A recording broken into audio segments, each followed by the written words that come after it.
if everyone can understand that MK Ultra was started in the 1950s, and ever since then, they have stolen families from generation to generation, and they take the whole family, not just one person.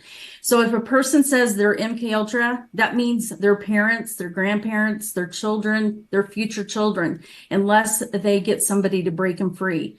So this is what our government does. They take citizens, they have them as sex slaves for the politicians. They experiment on them in every kind of horrible way that would blow your mind, and you probably wouldn't even believe half the stuff they do. But they're being taught. I had to come to a conclusion one time, very recently, is I was getting all these people telling me these stories, and it was so horrible. It was worse because I had been raised in this, and it was even past my understanding. And I'm like, how could they come up with this? And the bottom line is they came up with it being taught by demons. That is how they do what they do, because I don't think a human being can fully do what they do. But the process of, do you want to some? Well, would you consider it a demon, or is it an attachment to them in your observation? I think they absolutely get taught by demons information, but they give a part of their soul for that information. And that is based on many, many, many levels of demonic downloads, attachments over years. And that's how a lot of the upper Illuminati Freemason receive their inspiration, so to speak. It is from demons. And so they trade off for that information, though. And that's where we keep getting worse and worse and worse.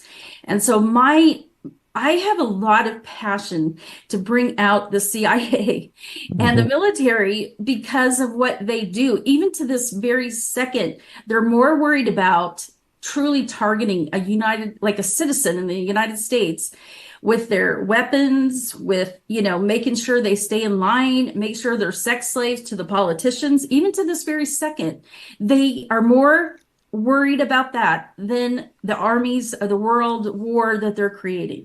So they're more concerned about their army. So do you know what the army means? I know you do, Lewis. Yeah, but let's let everybody know.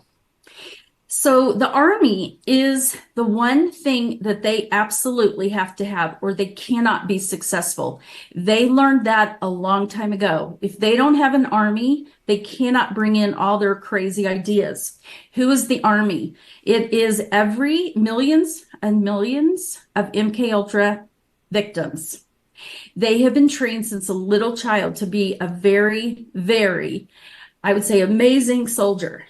And they all, and every single one of MK Ultra survivors have been trained to do unbelievable tasks, way past just the usual military. So that's one of their army parts, okay? The other part is the real military that they have put technology in, or they have used a certain amount of MK Ultra. They don't need to have a person like me all their life. They can just take them for a short period of time and get enough mind control in them. Number 3, their third part of their army is the soldiers that have come through. So they have 3 parts to their soldiers. Their army is ready to go, and they are ready to go. And this has never, ever, ever happened before. Not ever.